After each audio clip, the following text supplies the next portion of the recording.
네, 안녕하세요. 키팍입니다. 벌써 2022년 4월 부활절이 지나갔는데요.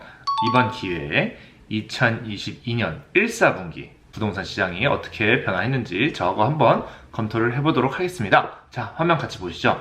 일단 작년 2021년 12월부터 통계를 쭉 보면서 3월까지 어떤 일이 일어났는지 한번 정리를 해보도록 하겠습니다. 2021년 12월에는 평균 부동산 가격이 1.157, 1.16 정도였어요. 평균 가격이. 이게 1월 달로 넘어가면서 한 달 만에 1.242, 약 7.3%가 상승하는 어마무시한 가격 상승을 저희가 확인을 했습니다.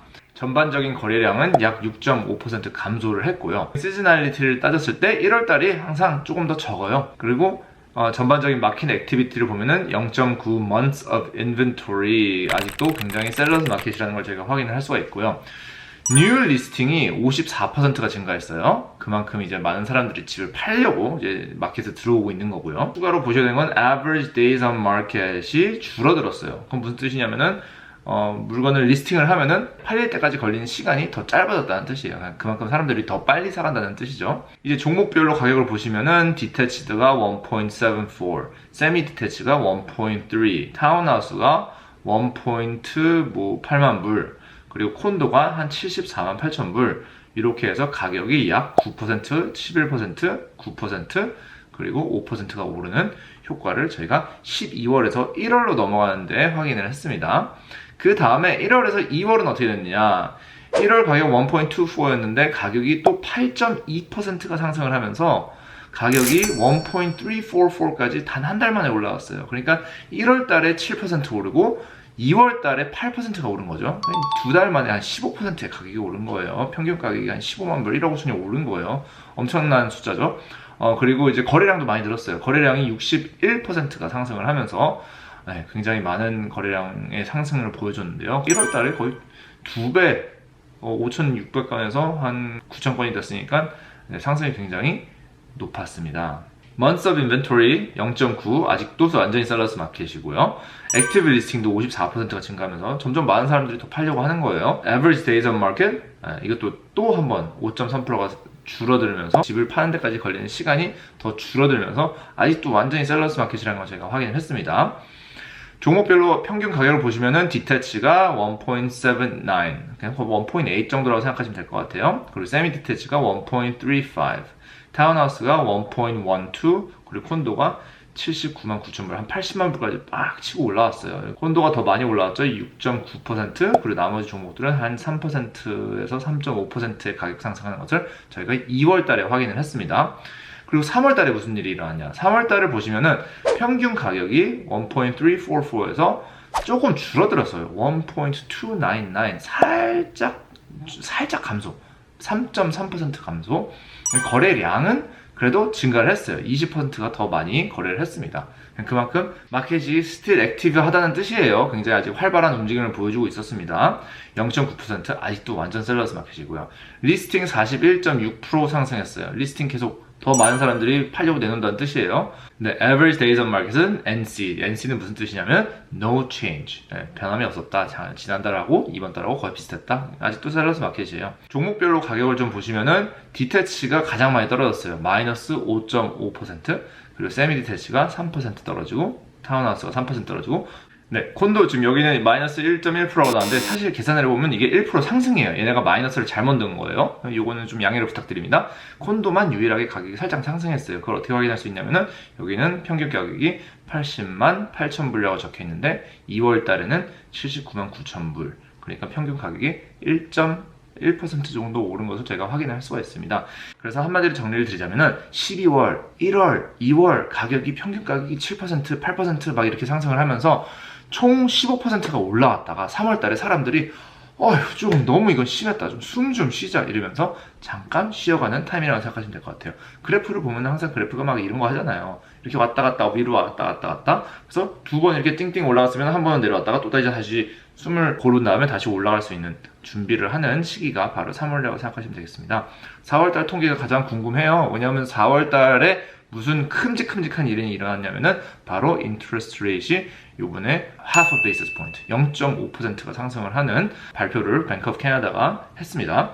그래서 그것 때문에 이제 모기지를 가지고 있는 사람들한테 상당히 부담이 되는, 그리고 지금 현재 상황이 인플레이션이 너무 강하다 보니까 그거를 잡기 위해서 어쩔 수 없이 이자율을 올려야 돼요. 인플레이션하고 이자율의 상관관계를 말씀을 드리면은, 인플레이션이 막 심할 때 이자율을 올리면은 인플레이션이 줄어드는 효과가 있습니다. 이게 서로를 이제 완화시켜줄 수 있는 그런 역할을 하고 있어요.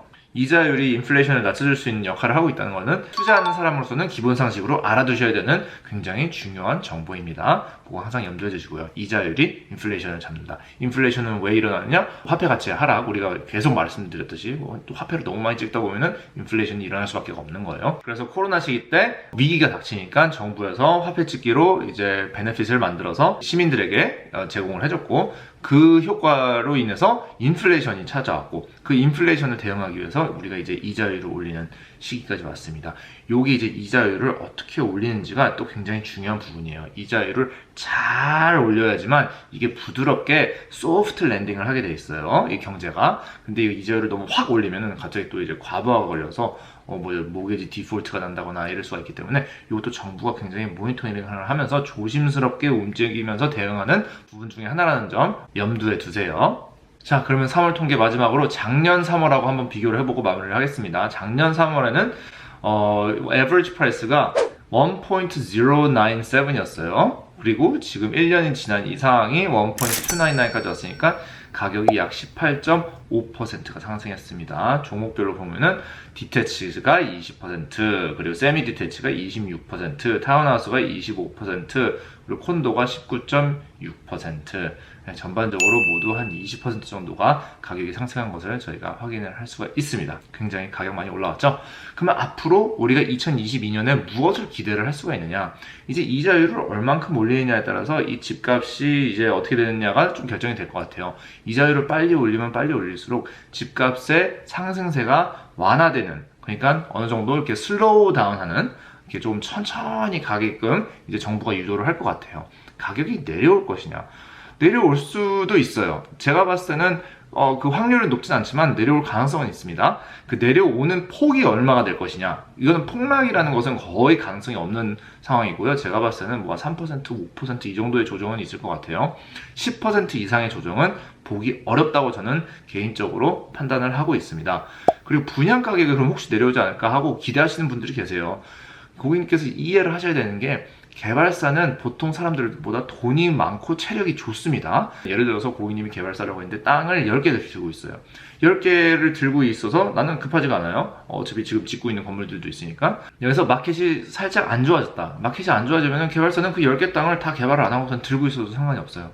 그리고 나중에 마켓이 좋아지면 그때 콘도를 개발해서 판다거나 이런 식으로 진행을 할 수 있기 때문에, 다시 한번 말씀드릴게요. 분양 콘도 가격이 내려오는 현상은 굉장히 기대를 하기가 어려워요. 왜냐하면 우리가 2009년 서프라임 몰게지 때도 이걸 경험을 해봤는데, 그때도 분양 콘도 가격 절대로 내려오지 않았습니다. 그거 염두에 두셔야 돼요. 분양가는 내려오지 않는다는 점 기억해 두시고, 매매가, 리셀 콘도는 조금 내려올 수가 있다는 점. 우리가 그래프를 전반적으로 보면 그래프는 항상 요걸 하는데, 지금이 어느 시기냐? 우리가 너무 이렇게 왔어요. 그 자료도 좀 보여드리도록 하겠습니다. 네, 화면 지금 보시면 이 차트가 있는데요. 이게 지금 1994년부터 지금까지 집값이 어떻게 됐는지를 보여주는 차트예요. 지금 진짜 94년도, 95년도에 막 20만 불 막 이랬을 때의 가격부터 지금까지 쭉 이렇게 올라오면서, 한번 2017년, 2018년 요 사이에 모게지 스트레스 테스트가 들어오면서 잠깐 내려왔던 것을 확인할 수가 있죠. 그리고 나서 다시 한 3년 만에 회복을 해서 그걸 뚫고 이렇게 올라온 상황입니다. 여기서 어떻게 할 것이냐? 제가 봤을 때는 한 여기까지는 내려올 수 있어요. 여기 정도? 네, 지금 여기 정도까지는 내려올 수가 있어요. 여기까지. 근데 요거 아래로 내려올 것이냐? 굉장히 어려울 거예요. 요 범위가 여기 아래까지 내려오기가 굉장히 어려울 거예요. 여기까지 내려왔다 하더라도 제가 봤을 때는 2, 3년 안에 다시 이렇게 치고 올라가서 여기까지 거의 올라오지 않을까 예상을 해보고 있습니다. 여기는 이제 평균 가격 1.456 이 정도 생각을 하고 있으면 대략적인 수치가 맞을 것이라고 예상을 하고 있습니다. 네, 오늘 영상도 도움이 되셨길 바랍니다. 지금 마켓 상황이 다들 조금 쉬어가자예요. 근데 저희도 이제 쉬어가는 걸 좀 좋아합니다. 왜냐면은 너무 1월, 2월, 3월 달 너무 달렸어요. 정말 많은 분들이 분양 받아가셨고 매매도 많이 하셨고 분양을 찾으시는 분들께 말씀을 드리자면은 일단 50만 불, 60만 불, 70만 불짜리는 위치도 상관없이 어디든지 있으면은 일단 무조건 사가는 분위기입니다. 왜냐하면 그거밖에 어포드를 못하는 사람들이 전반적으로 대다수이기 때문에 그 가격대만 있으면은 그냥 살려고 해요. 90만 불, 100만 불, 뭐 120만 불 이런 콘도 제가 봤을 때는 여기 가격대가 가장 수익성이 좋은 콘도들이 많이 나와 있어요. 왜냐하면 개발사도 이걸 알아요. 대부분의 사람들이 60만 불짜리 찾는다는 거를. 그렇기 때문에 60만 불을 더 비교적 가성비가 안 좋게 만들고 100만 불짜리를 가성비가 좋게 만드는 전략을 사용을 하고 있습니다. 개발사들이. 그리고 우리가 항상 말씀드리지만 토론토가 뉴욕보다 20년이 뒤쳐져 있다고 말씀을 드리고 있어요. 20년 후에 뉴욕의 모습을 우리가 토론토가 갖출 것이라고 예상을 하고 있는 거예요. 그래서 우리가 뉴욕을 바라보면은 앞으로 토론토의 미래가 어떻게 생겼는지 대략적으로 가늠을 할 수가 있어요. 사회 초년생들은 더 이상 원베드룸에서 살지 않습니다. 왜냐하면 원베드룸 렌트가 너무 비싸졌어요. 그렇기 때문에 3베드룸에 방 하나를 렌트하는 구조로 가고 있어요. 그게 무슨 뜻이냐? 큰 유닛들이 나중에 렌트로 수요가 더 잘 나갈 가능성이 20년 후에 있다는 거예요. 20년 후에는 다운타운에 있는 학생들은 다 3베드룸에 방 하나만 여러 명이서 같이 겹겹이서 사는 구조로 갈 거예요. 그거를 염두에 두시면은 지금 큰 유닛들을 사는 것들이 굉장히 좋고요. 제가 봤을 때는 1000 스퀘어 피트, 1000 스퀘어 피트도 그렇게 큰 유닛이 아니에요. 미래에 봤을 때는 정말로 우리가 하우스가 점점 비싸지면서 2000 스퀘어 피트짜리 콘도들이 굉장히 인기가 많아지는 시기가 올 거예요. 그러면서 1000 스퀘어 피트는 기본적으로 돼야지 어느 정도 살 수가 있겠구나. 왜 지금 한국을 봐도 그렇잖아요. 한국 아파트들 40평, 50평, 60평 다 이 정도 사이즈잖아요. 물론 이제 사회 초년생들을 위한 뭐 20평짜리, 뭐 25평짜리도 있긴 하지만 웬만해서는 아파트가 이제 거의 한 30몇 평, 40몇 평 이런 것들을 찾는 수요층들이 더 많아졌죠. 토론토도 이제 하우스를 어포드를 하지 못하면은 점점 큰 콘도들을 찾는 그 계층들이 생길 거예요. 그 계층들을 노리고 미리미리 좋은 위치에 큼직큼직한 한 1000에서 1500 스퀘어 피트 되는 정도 사이즈에 되는 콘도들을 미리 잘 사놓으시면은 나중에 효자 노릇을 할 수 있을 것이라고 생각을 하고 있습니다. 저도 지금 콘도 쇼핑 하나 하고 있는데 개인적으로 한 1500 스퀘어 피트에서 2000 스퀘어 피트짜리 콘도를 보고 있어요. 그 정도 사이즈는 돼야지 나중에 애들도 이제 뛰어놀 수 있을 것 같고 하우스 라이프스타일이 안 맞는 뭐 예를 들어서 리타이어 하신 나이 드신 분들 그리고 이제 은퇴하시고 나면은 집 관리하기가 너무 힘드니까 눈도 치우기 귀찮고 잔디 깎기도 힘들고 그러니까 콘도로 다시 돌아오고 싶은데 하우스 막 3000 스퀘어 피트, 4000 스퀘어 피트, 5000 스퀘어 피트 이런 데 사시던 분들이 갑자기 콘도에 500 스퀘어 피트로 갈 수는 없잖아요. 주로 그런 분들을 찾는 거는 다 1500, 2000, 2500 이 정도의 사이즈의 콘도를 쇼핑을 하기 때문에 그 계층을 노리면서 미리 분양을 받아놓는 것도 상당히 좋은 전략 중에 하나라고 판단을 하고 있습니다. 오늘 영상도 많은 도움이 되셨길 바랍니다. 항상 말씀드리지만 저는 플래티넘 에이전트예요. 토론토에서 한인 리얼터 중에서는 상당히 조금 유명해져서 너무 감사한 마음입니다. 정말 진심으로 감사드리고요. 그 시간 동안 저는 또 열심히 개발사들하고 분양사들의 인맥을 많이 뚫어놨어요. 그 친구들하고 정말 친구라고 부를 수 있을 만큼 친해진 사람들의 몇 명 있는데 친구이다 보니까 또 이제 많은 도움을 받고 손님들이 찾는 유닛들을 정확하게 꽂아드릴 수 있을 때가 있습니다. 그 찬스를 사용하고 싶으시면은 킵하기 저에게 한번 찬스를 주십시오. 그러면은 제가 고객님께 최대한 만족스러운 결과로 보답드리도록 하겠습니다. 여기까지 인사드리도록 하겠습니다. 킵하기였습니다. 감사합니다. 다음 영상에서 또 뵙겠습니다.